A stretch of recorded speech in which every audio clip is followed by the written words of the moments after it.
Próximos a las fiestas pascuales, las lecturas de este quinto domingo de Cuaresma nos invitan a seguir ensanchando el corazón, a mirar hacia adelante, para adentrarnos en nuestra Semana Mayor reconciliados con Dios y con nuestros hermanos.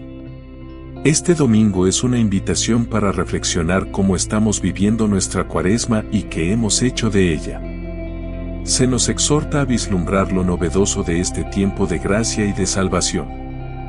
Además, por activa y por pasiva se nos recuerda en este tiempo que el rasgo distintivo de Dios es ser misericordioso. Experimentar esta gracia de Dios es una invitación a contemplarnos con ojos de misericordia y de igual forma a nuestros hermanos. En especial, ante la realidad del pecado del hombre. Lectura, Salmo y Evangelio de hoy domingo, 30 de marzo del 2025.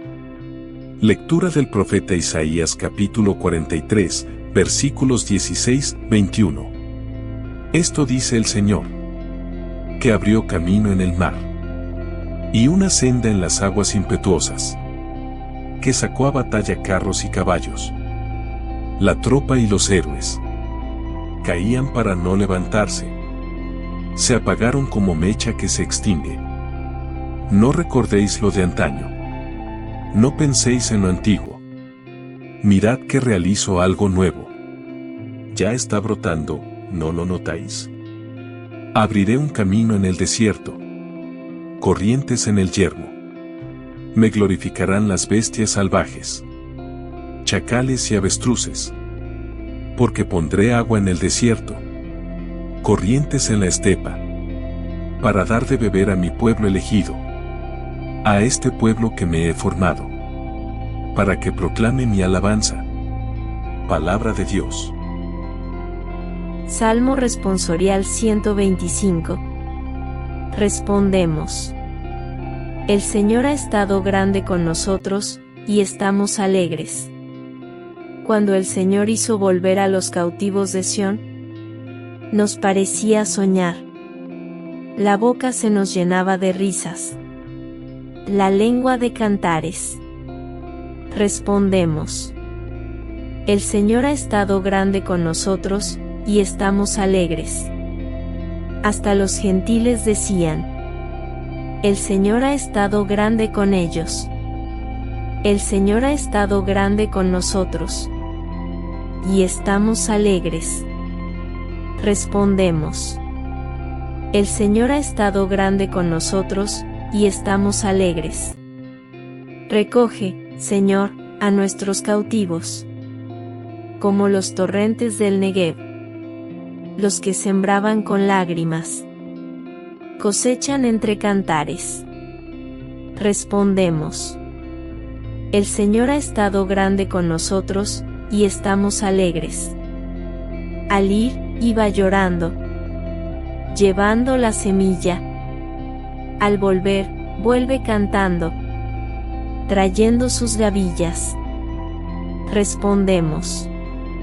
El Señor ha estado grande con nosotros, y estamos alegres. Lectura de la carta del apóstol San Pablo a los Filipenses capítulo 3, versículos 8 a 14. Hermanos, todo lo considero pérdida comparado con la excelencia del conocimiento de Cristo Jesús, mi Señor. Por Él lo perdí todo, y todo lo considero basura con tal de ganar a Cristo y ser hallado en Él, no con una justicia mía, la de la ley, sino con la que viene de la fe de Cristo. La justicia que viene de Dios y se apoya en la fe. Todo para conocerlo a Él, y la fuerza de su resurrección, y la comunión con sus padecimientos, muriendo su misma muerte, con la esperanza de llegar a la resurrección de entre los muertos. No es que ya lo haya conseguido o que ya sea perfecto, yo lo persigo, a ver si lo alcanzo como yo he sido alcanzado por Cristo. Hermanos, yo no pienso haber conseguido el premio. Solo busco una cosa, olvidándome de lo que queda atrás y lanzándome hacia lo que está por delante, corro hacia la meta, hacia el premio, al cual me llama Dios desde arriba en Cristo Jesús.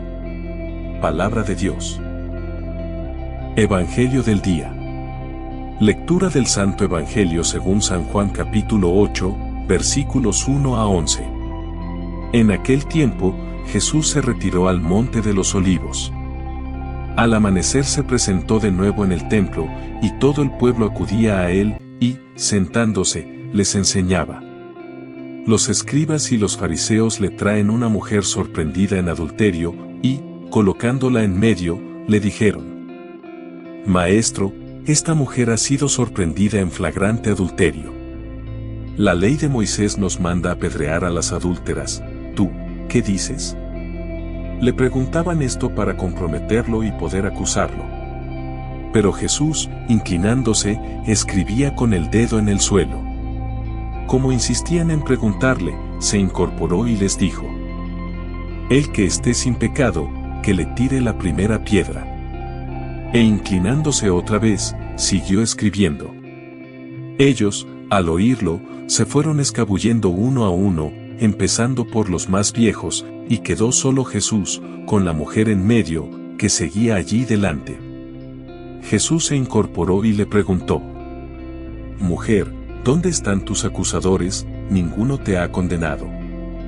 Ella contestó: Ninguno, Señor. Jesús dijo: Tampoco yo te condeno. Anda, y en adelante no peques más. Palabra del Señor. Reflexión del Evangelio de hoy. El gozo en el Dios de la misericordia. Antes de entrar en la gran semana de nuestra redención, el quinto domingo de Cuaresma nos ofrece, en sus lecturas, esa dimensión inaudita e irrepetible de lo que es el proyecto de salvación sobre nosotros. Del libro de Isaías, de la carta a los Filipenses y del Evangelio de Juan emanan los tonos más íntimos del proyecto de Dios que quiere renovar todas las cosas, que perdona hasta el fondo del ser sin otra contrapartida que la mejor disponibilidad humana. Memoria liberadora. El texto de Isaías recuerda el momento culminante de la actuación de Dios en el Antiguo Testamento, la liberación de Egipto. Aquí, lo sabemos, el pueblo esclavo recibió su identidad en su libertad. Ese es el credo de su fe que se repite de generación en generación. No hay cosa más grande para el pueblo de Dios que recordar esa hazaña liberadora divina. Pues bien, eso se quedará en mantillas ante lo que Dios tiene que hacer por nosotros, por la humanidad, por la historia. Y el Dios que promete una cosa, la cumple. Será ese lenguaje simbólico de la liberación, del paso del mar, del agua y el maná en el desierto, el que se use para anunciar lo nuevo que hará con nosotros. Hacer memoria del pasado es bueno, no para la nostalgia, sino precisamente para renovarse. Eso es lo que el deutero Isaías propone. Las raíces están precisamente en el pasado y no se puede cortar la trama de la historia de un pueblo, de una religión que es en esencia liberadora. Un pueblo sin historia es un pueblo sin raíces, pero la memoria, para ser auténtica, debe hacerse y leerse en clave profética, no precisamente jurídica o nostálgica. Cuando los cristianos leemos la historia de Jesús y la intervención de Dios en su vida, y muy especialmente en su muerte, hacemos memoria profética que muestra que el Dios de Israel, el de Egipto, no se ha dormido, sino que siempre está dando vida donde los hombres sembramos esclavitud o tragedias. La experiencia verdadera del Señor.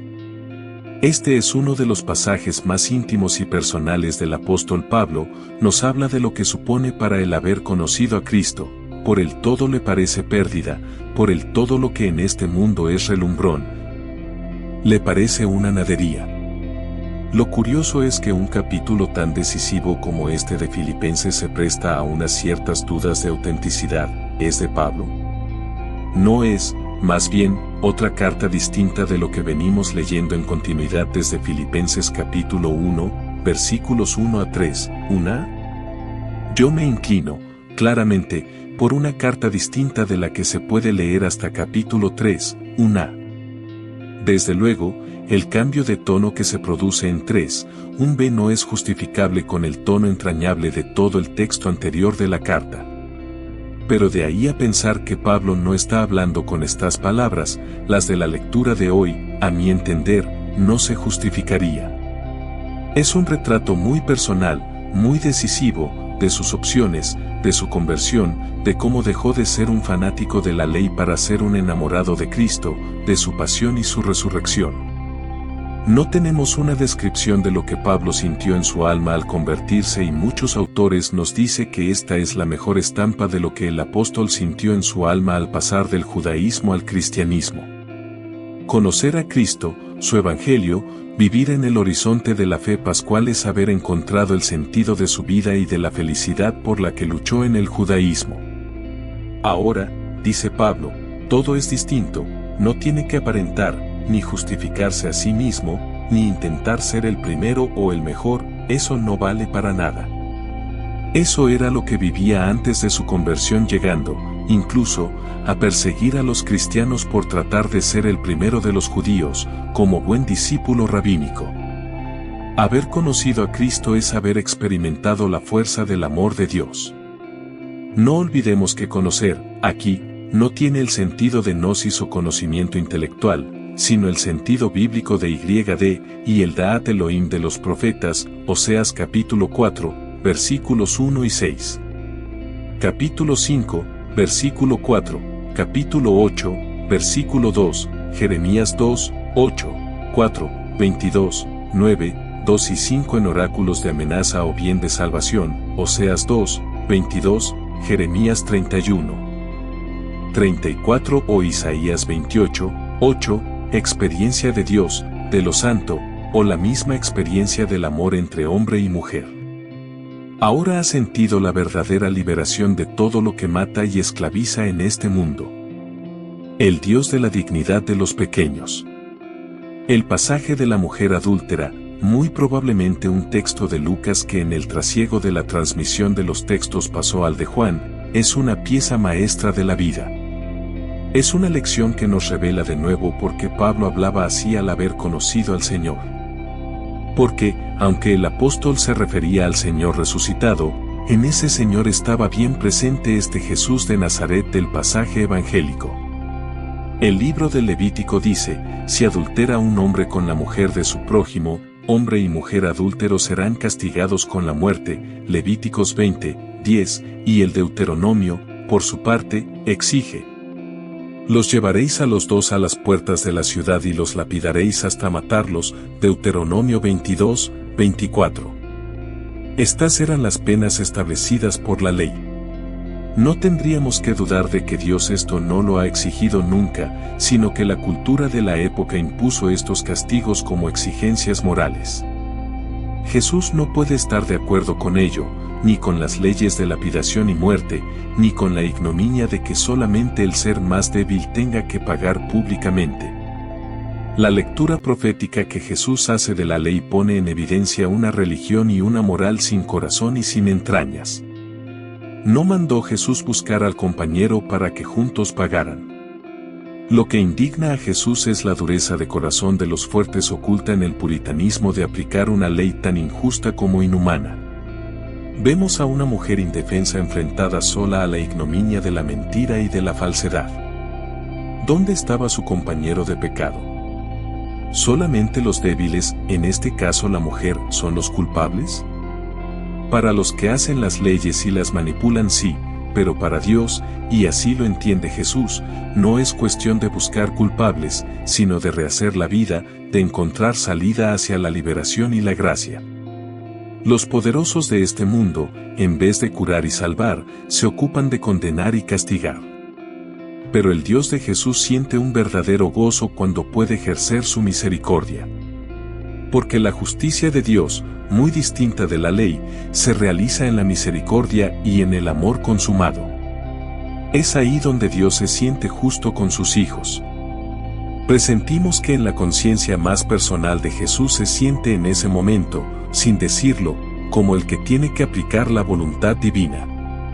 Lo han obligado a ello los poderosos, como en Lucas 15, uno le obligaron a justificar por qué comía con publicanos y pecadores.